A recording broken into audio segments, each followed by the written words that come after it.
नमस्कार विद्यार्थी मित्रांनो. केटेचम महाविद्यालय राज्यशास्त्र विभाग आयोजित ह्युमन राईट्स या ॲडिशनल क्रेडिट कोर्ससाठी मी प्राध्यापक गणेश सुखदेव रोडे आपल्या सर्वांचं स्वागत करतो. विद्यार्थी मित्रांनो, सर्व पदव्युत्तर वर्गांसाठी सेमिस्टर 2 या सेमिस्टरमध्ये आपल्याला human rights and duties in India, law, policy, society and enforcement mechanism हा जो काही ॲडिशनल कोर्स आहे तो 1 क्रेडिटसाठी आपल्याला हा कोर्स आपल्याला अभ्यासायचा आहे. त्यासाठी आपल्याला काही इथे संदर्भ पुस्तक आहेत त्याचा आपण आढावा घेऊ शकतो. विद्यार्थी मित्रांनो, या विषयामधले पहिले 2 घटक आपले झालेले आहेत आणि यातला तिसरा जो काही घटक आहे तो म्हणजे मानव अधिकार व भारतीय राज्यसंस्थेतील अडथळे या संदर्भात आपण चर्चा करणार आहोत. यामध्ये साधारणतः अ, भारतीय समाजातील जी असमानता आहे ती आणि मानव अधिकार या संदर्भात आपल्याला ही चर्चा करायची आहे. यामध्ये आपण प्रथम जे सेमिस्टर होतं त्या सेमिस्टरच्या अंतर्गत आपला जो विषय होता मानवी हक्क आणि कर्तव्य यांचा जो संबंध आहे त्याच्या अंतर्गत आपण एकूण 4 प्रकरणांचा अभ्यास केलेला आहे. तो त्यामध्ये एक मूलभूत ज्या काही संकल्पना आहेत मानवी हक्काच्या संदर्भातल्या त्यांची आपण चर्चा केलेली आहे. अधिकार आणि कर्तव्य त्याचबरोबर कायदेशीर जी संसाधनं असतात किंवा आयुध जी आहेत त्या परिभाषेची ओळख आणि संयुक्त राष्ट्र आणि मानवी हक्क यांच्यातला संबंध किंवा यातल्या ज्या काही तरतुदी आहेत मानवाधिकाराच्या दृष्टीनं त्याची आपण चर्चा केलेली आहेत. तर त्याच्याच अनुषंगाने आपल्याला हा पुढचा विषय आहे आणि आजच्या या भागामध्ये आपण यातला मानव अधिकार आणि भारतीय राज्यसंस्थेतील अडथळे हा जो काही घटक 3 आहेत त्याची चर्चा करणार आहेत. आता मानव अधिकारांच्या संदर्भातील जे अडथळे आहेत त्याच्यामध्ये प्रामुख्यानं लोकसंख्या, दारिद्र्य, जात किंवा कायदेशीर उपाययोजना करण्यासाठीच्या जे काही सुविधांचा अभाव आहेत अशी अनेक कारणं त्याच्यामध्ये आहेत. यातल्या काही ठळक गोष्टींचा आपल्याला या भागामध्ये चर्चा त्याच्यात करणार आहोत. आता हे का शिकायचं आहे, हे शिकण्यापाठीमागचं आपलं उद्दिष्ट काय, तर मानवी हक्क संवर्धनामध्ये आणि त्याच्या अंमलबजावणीमध्ये जी काही अडथळे येतात ती अडथळे कोणती आहेत ते आपल्याला जाणून घेता येईल. त्याचबरोबर भारतीय समाजातील जी असमानता आहेत आणि हे असमानता मानव अधिकार यांच्यामध्ये कशी अडथळा ठरते त्याची आपल्याला ओळख करून घेता येईल आणि त्यातही विशेष मानवी हक्कांपुढील लोकसंख्या आणि गरिबी ह्या ज्या काही 2 महत्वपूर्ण समस्या आहेत, अडथळे जे आहेत त्यांचं आपल्याला याच्यामध्ये ते स्पष्ट करता येतील. त्या अनुषंगानं पहिला जो आपल्याला मुद्दा लक्षात घ्यायचा आहे तो म्हणजे भारतीय समाजामध्ये किंवा भारतीय राज्यव्यवस्थेमध्ये मानव अधिकारांच्या संदर्भातले जे काही अडथळे येतात त्याच्यामध्ये विशेषतः आपल्याला ते अडथळे का येतात हे आपल्याला समजून घ्यायचं आहे. एक तर म्हणजे समाज कुठलाही असू द्या त्या समाजामध्ये जी असमानता असते ती असमानता मानव अधिकारांच्या उपभोगण्यामध्ये किंवा त्यांचे संवर्धन करण्यामध्ये ही अडथळा ठरते. खरं तर कोणतीही व्यक्ती असू द्या त्या व्यक्तीला त्याला प्राप्त झालेले जे मानवी हक्क त्याचे मानव अधिकार हे कोणत्याही आधारावरच्या भेदभावाशिवाय त्याला लागू असतात. मग ते राष्ट्रीय असो किंवा आंतरराष्ट्रीय कुठल्याही प्रकार किंवा सामाजिक, सांस्कृतिक, आर्थिक, राजकीय अशा सर्व भेदभावांच्या पलीकडे जाऊन प्रत्येक व्यक्तीला हे मानवाधिकार प्राप्त झालेले असतात किंवा त्याला ते मिळालेले असतात. मात्र ज्यावेळेस समाजातील ही जी असमानता असते ही असमानता अनेक लोकांना त्यांचे मानवाधिकार, त्यांचे मानवी हक्क त्याचा उपभोग घेण्यापासून ती वंचित करीत असतात. मग साधारणतः ही जी समाजातली जी असमानता असते ती असमानता मानव अधिकारांच्या उपभोगण्यामधली जर एक अडथळा आहे तर ह्या असमानता वेगवेगळ्या प्रकारच्या असतात. साधारणतः त्याचे 2 प्रकार आपल्याला सांगता येतात. एक म्हणजे नैसर्गिक असमानता आणि दुसरी जी असते ती मानवनिर्मित असमानता. त्याला आपण विषमता किंवा इनइक्वॅलिटी असं सुद्धा आपण म्हणतो. मग ही जी असमानता किंवा जी विषमता आहे जी नैसर्गिक असते ती आपण मिटवू शकत नाही किंवा तो भेदभाव आपल्याला कमी करता येईल. उदाहरणार्थ स्त्री पुरुष, गोरा काळा, रंगांच्या बाबतीत असेल, उंचीच्या बाबतीमध्ये असेल, ही नैसर्गिक विषमता आहेत. मग ह्या विषमतेच्या आधारावर मानवी हक्क उपभोगण्यामध्ये अडथळे येत नाही. परंतु मानव निर्मित जी काही विषमता असते, उदाहरणार्थ स्त्री पुरुष ही नैसर्गिक विषमता असेल, पण त्या अनुषंगानं स्त्री ही दुय्यम आहेत आणि पुरुष हा श्रेष्ठ आहेत असं मानणं म्हणजे ही मानव निर्मित विषमता झाली. किंवा जातीच्या आधारावर, धर्माच्या आधारावर, वंशाच्या, रंगाच्या, भाषेच्या किंवा भूप्रदेशाच्या, नागरिकत्वाच्या आधारावरची जी विषमता असते किंवा जी असमानता असते ती असमानता मानव अधिकार उपभोगण्यामध्ये एक विशेषतः अडथळा ठरत असते. आणि म्हणून मग ही असमानता कुठे कुठे अडथळा ठरू शकते, तर या असमानतेमुळे व्यक्तीला वेगवेगळ्या संधींपासून वंचित राहावं लागू शकतो किंवा वेगवेगळे पुरस्कार असतील, त्याचं सामाजिक स्थान असेल किंवा जी संसाधनं आहेत किंवा संधीची समाजात मधली लोकांमधले जे असमान वाटप होतं, या असमान वाटपामुळे या सगळ्या गोष्टींपासून व्यक्तीला त्याच्यामध्ये वंचित राहावं लागतं.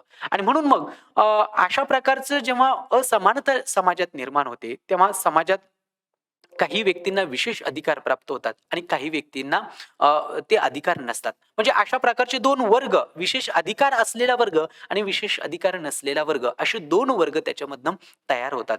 आणि मग साधारणतः ह्या 2 वर्गांमध्ये जे आपल्याला संविधानानं हमी दिलेली असते, कायद्यानं हमी दिलेले जे हक्क असतात, जे मानवी हक्क आहेत, ते अधिकार उपभोगण्यामध्ये तिथे अडथळे निर्माण होत असतात.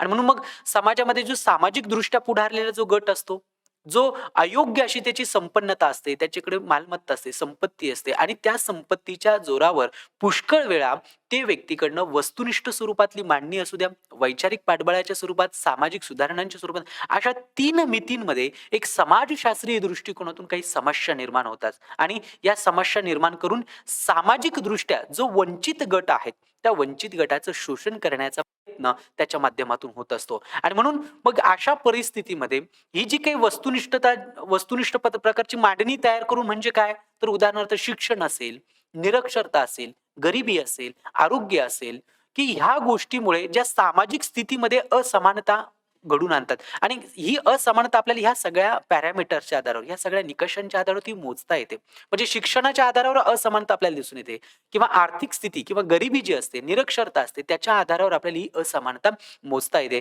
म्हणजे अशी एक वस्तुनिष्ठ मांडणी, एक सत्ताधारी किंवा ज्याच्याकडे अधिकार संपन्न असा जो व्यक्ती आहे, तो व्यक्ती अशा प्रकारची असमानता त्याच्यामधनं घडून आणू शकतो आणि ती आपल्याला ह्या सगळ्या निकषांच्या आधारावर मोजता येते, बघता येते.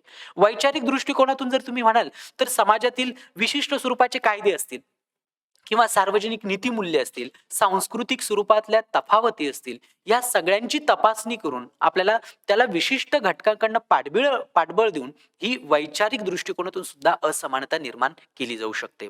किंवा ही जी असमानता आहेत, ह्या असमानतेमुळे सामाजिक जीवनामधले की ज्या सामाजिक सुधारणा ज्या असतात, त्या सामाजिक सुधारणांना विशिष्ट गटांकडून विरोध त्याच्यामध्ये होत असतो. आणि मग जे वंचित घटक आहेत, जे दुर्लक्षित आहेत, शोषित आहेत, पीडित आहेत, अशा घटकांच्या किंवा अशा गटांच्या मानव अधिकारांच्या अंमलबजावणीसाठी काय होतं, की समाजामध्ये वेगवेगळ्या सामाजिक चळवळी निर्माण होतात.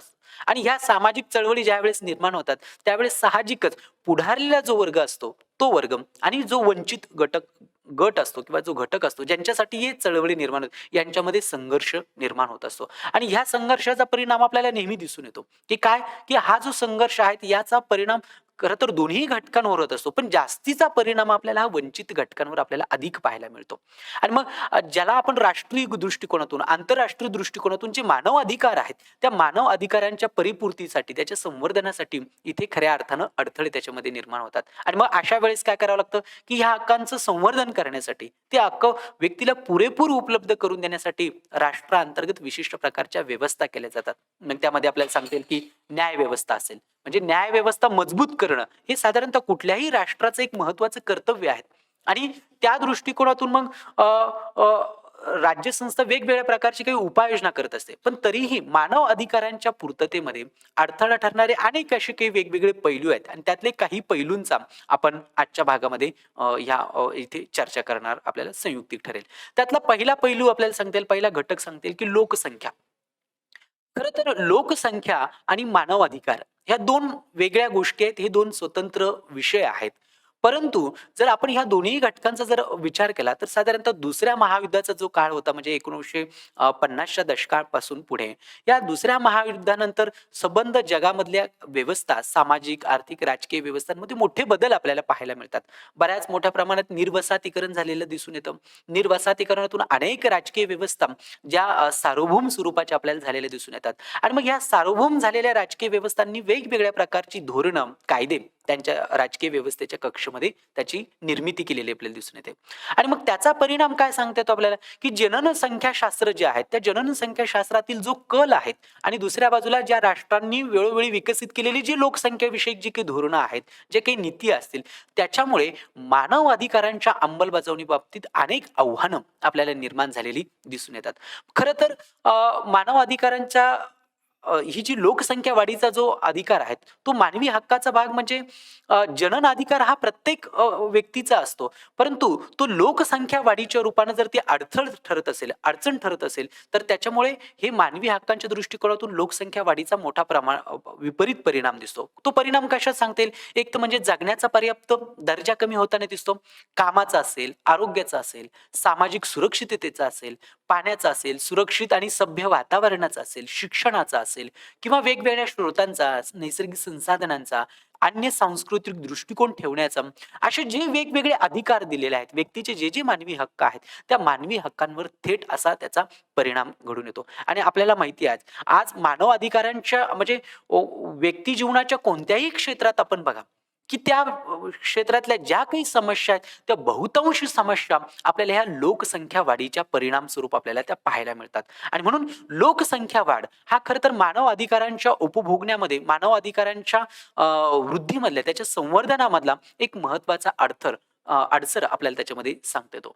मग ह्या लोकसंख्याविषयक सुरुवातीला जर आपण बघितलं, तर अनेक देशांनी वेगवेगळ्या प्रकारची ध्येय धोरणं त्याच्यामध्ये कायदे स्वीकारलेले दिसून येतात. लोकसंख्येवर नियंत्रण ठेवण्यासाठी अनेक देशांनी सक्तीची काही कुटुंब नियोजन पद्धती अवलंबण्याचं धोरण त्याच्यामध्ये स्वीकारले आणि त्याचा परिणाम जर बघितला, तर तो आपल्याला कशावर दिसतो? महिलांवरती आणि महिलांची जी कुटुंब आहेत, त्याच्यावर सरळ त्याचा प्रभाव आपल्याला पडलेला दिसून येतो. म्हणजे या सक्तीची जी काही कुटुंब नियोजनाची जे काही धोरणं होते, ज्या काही पद्धती होत्या, त्याच्यामुळे महिलांच्या आरोग्यावर, महिलांवरती, त्यांच्या कुटुंबांच्या अधिकारांवरती, विशेषत्वाने त्यातले त्यात जे गरीब आहेत, जे निराधार आहेत, त्यांच्या अधिकारांमध्ये अडथळे निर्माण झालेले आपल्याला दिसून येतात. आणि दुसरी गोष्ट जर सांगायची ठरली, तर ही जी काही धोरणं होती सक्तीच्या कुटुंब नियोजनाची, ह्या धोरणांमुळे एका देशातून दुसऱ्या देशामध्ये अनेक लोकांना बेकायदेशीररित्या स्थलांतर करावं लागतं. मग ते भारत-बांगलादेशच्या युद्धाच्या वेळेस बघतो किंवा आखाती युद्धांच्या वेळेस अफगाणिस्तानमधलं सांगता येईल आपल्याला किंवा आता सध्याचं युक्रेन-रशियाच्या युद्धातल्या वेळेस सांगता येईल, की हे जे काही स्थलांतर होतं, या स्थलांतर होण्यास सुद्धा ते कारणीभूत ठरतात. आणि त्यामुळे मग व्यक्तीचं जीवन असेल, व्यक्तीचं स्वातंत्र्य असेल, व्यक्तीला आश्रय मागण्याचं, व्यक्तीचा विचार, अभिव्यक्तीचं स्वातंत्र्य, ही जी काही हक्क आहेत किंवा एकांताचा हा जो काही अधिकार आहे, या सगळ्यांपासून व्यक्तीला वंचित राहावं लागतं. आणि हा कशाचा परिणाम आहे? तर हा लोकसंख्या वाढीचा परिणाम आहे. खरं तर संयुक्त राष्ट्र संघटनेने युनोने 2012 ला एक लोकसंख्या विषयक अहवाल नियंत्रित करण्यासाठीचं एक महत्त्व त्या अहवालामध्ये विषित केलेलं होतं. आणि त्यानुसार लोकांना कुटुंब नियोजनाचं महत्त्व पटवून द्यायला हवं. इव्हन त्यांच्यावर अशा प्रकारची सक्तीची धोरणं लावून चालणार नाही. आणि म्हणून महिलांना त्यांचे जनन अधिकार मुक्तपणे निवडता आले पाहिजेत. आणि अन्य मानवाधिकारांच्या परिपूर्तीसाठी सुद्धा फायदे समाजातील अशी धोरणांमुळे मिळाली पाहिजेत किंवा ती संबंधित राष्ट्रांनी तशी स्वीकारावी, अशा संयुक्त राष्ट्र संघटनेच्या या अहवालामध्ये नमूद केलेलं होतं. आणि मग त्याचा हेतू काय होता? तर त्याचा हेतू की प्रत्येक व्यक्तीला किंवा कुटुंबाला, स्त्रीला त्यांच्या उत्तम अशा गुणवत्तेच्या सेवा, आरोग्याच्या सेवा, त्यांचा पुरवठा उपलब्ध होण्यासाठी मग राष्ट्रांनी काही खबरदारी घेतली पाहिजे. ही राष्ट्रांची कर्तव्य असली पाहिजेत. यासाठी संयुक्त राष्ट्र संघटनेच्या अहवालामधनं काही उपाययोजना त्याच्यामध्ये सांगितलेल्या आपल्याला दिसून येतात. ते उपाय कोणते आहेत? त्याची आपण चर्चा करू. त्यातला एक आपल्याला सांगता येईल, की तो म्हणजे की ज्याच्या उपयोगामुळे अन्य अधिकारांची एक अख्खी अशी श्रेणी प्राप्त होणं शक्य होतं, असा एक कुटुंब नियोजनाचा एक अधिकार म्हणून प्रवर्तन करणं अपेक्षित आहेत, असं त्या अहवालामधनं एक सांगितलेलं होतं. त्याचबरोबर स्वेच्छापूर्वक कुटुंब नियोजनातील आर्थिक आणि सामाजिक विकासाशी एकत्रीकरण करणं, कारण कुटुंब नियोजनामुळे ह्या दोन्ही गोष्टी म्हणजे आर्थिक बाबीच्या संदर्भात आणि सामाजिक बाबतींच्या विकासाशी संबंधित असतील, अशा दोन्ही गोष्टींची वृद्धी त्याच्या माध्यमातून होऊ शकते. त्याचबरोबर स्वेच्छापूर्वक कुटुंब नियोजनातील आर्थिक, सामाजिक, तार्किक आणि वित्तीय अडथळे दूर करावेत, जेणेकरून त्याची निवड करणाऱ्या प्रत्येकाला तो अधिकार निवडण्याचं स्वातंत्र्य राहील. हे प्रत्येक राष्ट्रांनी करावं, असं सुद्धा त्या अहवालामध्ये म्हटलेलं होतं. त्याचबरोबर अजून एक गोष्ट आपल्याला पाहायला मिळते, की कुटुंब नियोजन हा साधनांचा पुरवठा आणि सेवेची उपलब्धता, विश्वासार्हता आणि गुणवत्ता वाढून अनपेक्षित जी गर्भावस्था असते किंवा गर्भपातांची जी काही संख्या आहे, ती संख्या घटवली पाहिजे. ही गोष्ट त्यामध्ये नमूद केलेली होती. त्याचबरोबर ज्यांना गरज आहेत अशा पौगंड अवस्थेतील अविवाहित लोकांसहित सर्व स्तरातील लोकांना कुटुंब नियोजनाचे कार्यक्रम उपलब्ध करून द्यावा, ही सुद्धा तरतूद त्याच्यामध्ये आहेत. किंवा राष्ट्रांनी ही धोरणं त्याच्यामध्ये स्वीकारली पाहिजेत, अशी तरतूद आहेत. त्याचबरोबर कुटुंब नियोजनाच्या कार्यक्रमाद्वारे उपलब्ध जे पुरवठा आहेत, त्या पुरवठ्यांच्या श्रेणीत तातडीचे जे संतती नियमन जे आहेत, ते त्याच्यामध्ये समाविष्ट करावे. त्याचबरोबर महिला आणि मुलींच्या संतती नियमनाच्या अधिकाराला पाठबळ देण्यासाठी आणि पुरुषांना, मुलांना देखील त्यांच्या फायद्यासाठी कुटुंब नियोजनामध्ये समाविष्ट करून घ्यावं, अशा प्रकारच्या काही सजेशन म्हणा, काही सूचना आपल्याला त्याच्यामध्ये पाहायला मिळतात. आता ह्या लोकसंख्या वाढीचा भारताच्या संदर्भात जर आपण विचार केला तर आपल्याला साहजिकच माहिती आहे, की भारत आज जगामध्ये दुसऱ्या क्रमांकाचा लोकसंख्या असणारा देश आहे. म्हणजे जवळ-जवळ 125 कोटी 1.25 अब्ज लोकसंख्या भारताची आपल्याला सांगता येते. आणि मग ह्या भारतातील लोकसंख्या वाढीचा जर आपण परिणाम बघितला तर भारतीय संविधानामध्ये जी मूलभूत अधिकार दिलेले आहेत, जी मार्गदर्शक तत्व शासनासाठी, जी नीती निर्देशक तत्व डायरेक्टिव्ह प्रिन्सिपल ज्याला आपण म्हणतो, ती दिलेली आहेत. हे मानव अधिकारांच्या परिपूर्त होण्यासाठी योग्य आहेत. पण ती अंमलबजावणीमध्ये अनेक धोके त्याच्यामधून आपल्याला निर्माण होताना दिसून येतात. आणि कशामुळे? तर लोकसंख्या वाढीमुळे. म्हणजे याचा परिणाम सरळ-सरळ व्यक्तीच्या जीवनाची गुणवत्ता घसरण्यामध्ये होतो. बेरोजगारी वाढण्यामध्ये होते. निरक्षरता असेल किंवा वाढतं बालमृत्यूचं प्रमाण सांगता येईल. वाढतं कामगार असेल, बालकामगार किंवा कमी वेतन असेल, प्रदूषण असेल, आरोग्य, सामाजिक सुरक्षितता, पर्यावरणाच्या अधिकारांच्या दर्जामध्ये होणारी घट, संसाधनांवर येणारा कमालीचा ताण, या सगळ्या घटकांवरती हा लोकसंख्या वाढीचा परिणाम आपल्याला त्यामध्ये पाहायला मिळतो. आणि त्यामुळे जर बघितलं तर भारतातली या वाढत्या लोकसंख्येमुळे 70% लोक हे राज्य घटनेने हमी दिलेले जे अधिकार आहेत, त्या अधिकारांचा उपभोग घेऊ शकत नाही. म्हणजे ही अत्यंत विचार करण्याला किंवा अत्यंत मोठी गंभीर अशी बाब म्हणून आपण ह्या गोष्टीकडे बघू शकतो. खरं तर स्वतंत्रोत्तर भारताने लोकसंख्या विषयक धोरणं स्वीकारून लोकसंख्या नियंत्रित ठेवण्यासाठी अनेक वेगवेगळ्या उपाययोजना केलेल्या आपल्याला दिसून येतात. 1952 ला आपल्याला माहिती जी पहिली पंचवार्षिक योजना आली होती, त्या योजनेमध्ये एक चिकित्सक पद्धतीनं लोकसंख्या नियंत्रणात ठेवण्यासाठीची योजना आखणारा भारत हा खरं तर पहिला देश होता. आणि त्याच्यानंतर मग तुम्ही जर बघितलं 1960च्या 70च्या दशकामध्ये कुटुंब नियोजनाचे कार्यक्रम आले.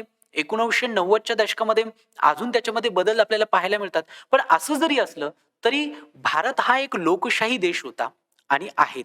आणि त्यामुळे आपण चीन सारख्या एकाधिकारशाही पद्धतीनं या धोरणांची कडेकोट प्रकारे अंमलबजावणी करू शकलो नाही. आणि त्याचा परिणाम असा झाला की शासनाच्या या धोरणांचा जो परिणाम अपेक्षित होता तो परिणाम त्याच्यामध्ये होऊ शकला नाही किंवा त्या धोरणांची पूर्णतः यशस्वीता अंमलबजावणी होऊ शकली नाही. आणि म्हणून आज आपण 2022 मध्ये बघतो तर भारताची लोकसंख्या ही आपल्याला प्रचंड मोठ्या प्रमाणामध्ये वाढलेली दिसून येते. खरं तर शासनाचं ह्या धोरणांचं काही प्रमाणात हे अपयश सुद्धा आपल्याला त्याच्यामध्ये म्हणावं लागेल. म्हणून लोकसंख्या हा एक महत्वाचा घटक आहे. विद्यार्थी मित्रांनो, यातला मानव अधिकारांच्या संदर्भातला दुसरा अडथळ्याचा किंवा अडचणीचा जो घटक आहे तो म्हणजे दारिद्र्य. आता दारिद्र्य किंवा गरिबी हे आपल्या सगळ्यांना आपण आपल्या अवतीभोवती बघतो. आपल्याला ती परिचित आहेत. पण दारिद्र्य किंवा गरिबी ही मानव अधिकारांच्या उपभोगण्यामध्ये एक सर्वात मोठी अडथळा समस्या म्हणून आपल्याला सांगता येईल. कारण समाजाची जी आर्थिक क्षमता आहे, ती आर्थिक क्षमता, त्याचं जीवनमान हे त्या गरिबीशी किंवा दारिद्र्याशी निगडीत असतं. संयुक्त राष्ट्र संघटनेच्या संयुक्त राष्ट्र संघटनेचा जो विकास कार्यक्रम आहे, त्या विकास कार्यक्रमाच्या अहवालानुसार गरिबीला अनेक वेगवेगळे चेहरे असतात. गरिबी ही एक प्रकारची बहुमितीय संकल्पना आहे. म्हणजे गरिबीचा संबंध हा फक्त केवळ तुम्ही आर्थिक घटकांशी जोडू शकत नाही. तिचे वेगवेगळे चेहरे दिसून येतात. म्हणजे नुसतं कमी उत्पन्न असणं एवढी एक बाब ही गरिबीमध्ये अपेक्षित नाहीये. तर त्या गरिबीमुळे अनेक वेगवेगळ्या प्रकारचे परिणाम, म्हणजे उदाहरणार्थ त्यामधून असमाधानकारक असं आरोग्य लोकांना मिळतं, शिक्षणापासून वंचित राहतात, ज्ञानापासून किंवा संपर्काची जी साधनं आहेत त्याच्यापासून वंचितता निर्माण होऊ शकते. इव्हनच मानवी हक्क आणि राजकीय अधिकार यांची परिपूर्त करण्यासाठी अक्षम किंवा प्रतिष्ठा, आत्मविश्वास किंवा स्वाभिमानाचा अभाव या गरिबीमुळे निर्माण होऊ शकतो, या दारिद्र्यामुळे निर्माण होऊ शकतो. खरं तर व्यक्तीला आणि राष्ट्राला दोघांचाही शाश्वत जर आपल्याला विकास घडून आणायचा असेल तर गरिबीचा हा जो काही मुद्दा आहे किंवा दारिद्र्याचा हा जो काही मुद्दा आहे तो मुद्दा हाताळणं हे अत्यंत आवश्यक आहे. संयुक्त राष्ट्र संघटनेचे जो विकास निधी अहवाल आहे त्या अहवालामध्ये ही बाब त्याच्यामध्ये स्पष्ट प्रमाणात नोंदवण्यात आलेली आपल्याला दिसून येते. खरं तर मग या दारिद्र्याचे किंवा या गरिबीचे अनेक वेगवेगळे परिणाम आहेत आणि ते निर्मूलन करण्यासाठी आणि राष्ट्राला आणि आंतरराष्ट्रीय पातळीवर खऱ्या अर्थानं जर मानव अधिकारांची जोपासना संवर्धन करायचं असेल तर त्याच्यासाठी प्रयत्न होणं गरजेचं आहे आणि मग त्यासाठी काही उपाययोजना त्याच्यामध्ये सुचवले गेलेले आहेत. एक म्हणजे उत्तरदायित्व. हे उत्तरदायित्व कोणाचं असलं पाहिजे तर उत्तरदायित्व हे कुठल्याही स्तरावरती राष्ट्राचा असू द्या किंवा एखाद्या व्यक्तीचा असू द्या म्हणजे विकास प्रक्रियेत येणाऱ्या प्रत्येक स्तरावरच्या व्यक्तीचं प्रत्येक घटकाचं त्याच्या स्वतःच्या कृतीची एक जबाबदारी घेण्याची गरज त्यातनं व्यक्त होते आणि म्हणून हे उत्तरदायित्व अशा प्रकारचं एक व्यापक असलं पाहिजे राष्ट्रापासून तर व्यक्तीपर्यंत हे उत्तरदायित्व ही गरिबी किंवा दारिद्र्य कमी करण्यामध्ये मदत ठरू शकतो. त्याचबरोबर आपल्याला माहिती की जो universal declaration of human rights जो आहे मानवी हक्कांचा जो वैश्विक जाहीरनामा आहे या वैश्विक जाहीरनाम्यातल्या कलम 29 मध्ये दिलेला आहे की मानव अधिकारांच्या पूर्तीसाठी कर्तव्य ही महत्वाची आहेत. प्रत्येकाचं हे कर्तव्य असले पण ती संघटना असो व्यक्ती असो समाज असो प्रत्येकाचं हे कर्तव्य आहे की त्याने मानव अधिकारांच्या पूर्ततेसाठी आपलं स्वतःचं योगदान दिलं पाहिजे. हेच त्या वैश्विक मानवी हक्काच्या जाहीरनाम्याच्या 29व्या कलमामध्ये सांगितलेलं. मग राष्ट्रांचं असेल आंतरराष्ट्रीय संघटनांचं असेल बिगर शासकीय संघटनांचं असेल अशा प्रकारची ही कर्तव्य त्यांनी जर पार पाडली तर आपण कुठेतरी हे दारिद्र्य ही जी गरिबी ही कमी करण्यामध्ये आपण त्याला मदत करू शकतो. त्याचबरोबर दुसरी एक गोष्ट त्याच्यामध्ये अपेक्षित आहे ती काय आहे की जे भेदभाव आहेत जी विषमता आहे जी असमानता आहे ती कमी करून आपल्याला तिथे समानता प्रस्थापित करावी लागेल. भेदभाव कमी करून आपल्याला अभेदभाव तिथे कसे निर्माण होतील हे बघावे लागेल आणि ते दूर करणं म्हणजे आपल्याला माहिती आहे हे भेदभाव ही विषमता वेगवेगळ्या सामाजिक राजकीय आर्थिक सांस्कृतिक सर्व क्षेत्रांमध्ये व्यक्ती जीवनाच्या दिसून येते. मग ते गरिबीच्या स्वरूपात असेल जातीच्या धर्माच्या पंथाच्या वेगवेगळ्या बाबतींमध्ये आपल्याला ह्या असमानता दिसून येतात ही भेदभाव त्याच्यामध्ये दिसून येतात आणि ते दूर करून आपल्याला अशा प्रकारची काय करावी लागेल की ही गरिबी किंवा ही दारिद्र्य याच्यावर आपल्याला काही उपाययोजना कराव्या लागतील आणि हे प्रत्येक व्यक्तीचं आंतरराष्ट्रीय संघटनेपासून राष्ट्रापासून तर प्रत्येक व्यक्तीच्या कर्तव्याचा एक भाग त्याच्यामध्ये आहेत आणि हेच त्या युनिव्हर्सल डिक्लेरेशन ऑफ ह्युमन राईट्सचं आर्टिकल 29 मधनं उद्घोषित होताना आपल्याला दिसून येतं. खरं तर आज जर विचार केला तर जगभरातील गरिबीपैकी 1/3 गरीब हे भारतामध्ये राहतात. ही फार मोठी विचार करण्याची गोष्ट आपल्याला त्याच्यामध्ये सांगता येते. म्हणजे भारतीय नियोजन आयोगाने सन 2010 साली एक अहवाल प्रसिद्ध केला होता आणि त्या अहवालानुसार भारताची त्यावेळेस दारिद्र्य रेषेखालची जी काही संख्या होती ती 37.2% होती. ती अगदी 2012 पर्यंत ती कमी झालेली ही आकडेवारी दिसून येते साधारणतः 21-22% परंतु आजही भारतामध्ये गरिबी किंवा दारिद्र्याच्या रेषेखाली असणारे जीवन जगणाऱ्या लोकांची कुटुंबांची संख्या ही मोठ्या प्रमाणात आपल्याला पाहायला मिळते.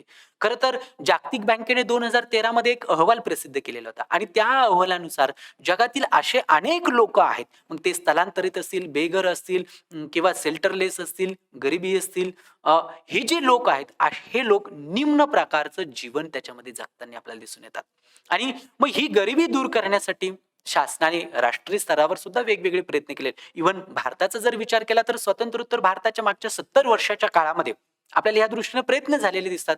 म्हणजे 1980-90च्या दशकामध्ये जर भारत सरकारने गरिबीचं प्रमाण मोठ्या प्रमाणामध्ये घटवलं होतं. स्वातंत्र्याच्या काळामध्ये जवळजवळ 50% जास्त ही आकडेवारी आपल्याला होती ती नंतरच्या काळामध्ये कमी आपल्याला झालेली दिसून येते. इव्हन 1970च्या दशकात गरिबी हटव सारख्या काही योजना किंवा 20 कलमी सारख्या काही योजना घोषणा त्याच्यामध्ये आपल्याला आलेल्या दिसून येतात. इव्हन भारतीय राज्यघटनेतलं जे काही प्रकरण 4 जे आहे डायरेक्टिव्ह प्रिन्सिपलचं त्याच्यामधलं कलम 38 आणि 29 ही वेगवेगळ्या विकास कल्याणाच्या योजनांशी संबंधित आहेत. ह्या कलमांचा आधार घेऊन समाजातले जे शोषित वंचित दुर्लक्षित पीडित स्त्रिया वृद्ध बालक हे जे काही घटक असतात यांच्या विकासासाठीच्या वेगवेगळ्या योजना त्याच्या माध्यमातून राबवल्या जातात आणि भारताने ही गरिबीचं प्रमाण मोठ्या प्रमाणामध्ये कशा प्रकारचं कमी करता येईल या दृष्टिकोनातून मोठ्या प्रकारची प्रयत्न केलेले दिसतात आणि त्यात यश देखील आलेलं दिसतं पण ते पूर्णतः आलेले आहेत असं आपल्याला त्याच्यामध्ये म्हणता येणार नाही आणि म्हणून त्या दृष्टिकोनातून आपल्याला हा विचार करणं गरजेचं आहे. विद्यार्थी मित्रांनो आजच्या भागामध्ये या सगळ्या गोष्टींचा जर आपण एकत्रित सारांश रूपाने जर विचार केला तर याच्यामध्ये मानवी हक्क संवर्धनामध्ये वेगवेगळ्या प्रकारचे अडथळे येतात. मग हे अडथळे नेमके काय आहेत ते कोणते आहेत आणि त्यातल्या त्यात समाजातली जी असमानता आहे, जी विषमता आहे, जी इनइक्वॅलिटी आहे, त्याचा मानव अधिकारांच्या उपभोगण्यामध्ये कुठल्या प्रकारच्या अडथळे, अडचणी निर्माण होतात, त्या आपल्याला त्याच्यामधनं लक्षात येतात. त्यातल्या त्यात विशेषतः लोकसंख्येसारखा घटक हा मानव अधिकारांच्या उपभोगण्यामध्ये, संवर्धनामध्ये मोठ्या प्रमाणात परिणाम करणारा घटक आहे. दारिद्र्यासारखा घटक आपल्याला त्याच्यामध्ये सांगता येईल आणि ह्या 2 प्रमुख घटकांची संबंध चर्चा आपल्याला आजच्या या भागावरून लक्षात येते.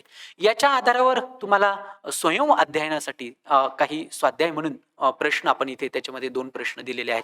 त्याचा जर तुम्ही सराव केला, तर हा घटक आपल्याला अधिक चांगल्या पद्धतीनं लक्षात येईल. यामध्ये पहिला प्रश्न आहे, की मानवी हक्क संवर्धनामध्ये भारतीय राज्यसंस्थेतील येणारे अडथळे कोणते आहेत? ते तुम्हाला सांगायचे आहेत. आणि दुसरा एक प्रश्न आहे, तो म्हणजे लोकसंख्या वाढ मानवी हक्कांपुढील एक समस्या आहे, ती स्पष्ट त्याच्यामध्ये तुम्हाला करता येईल. ह्या 2 प्रश्नांचा सराव आपण त्यामध्ये करू शकतात.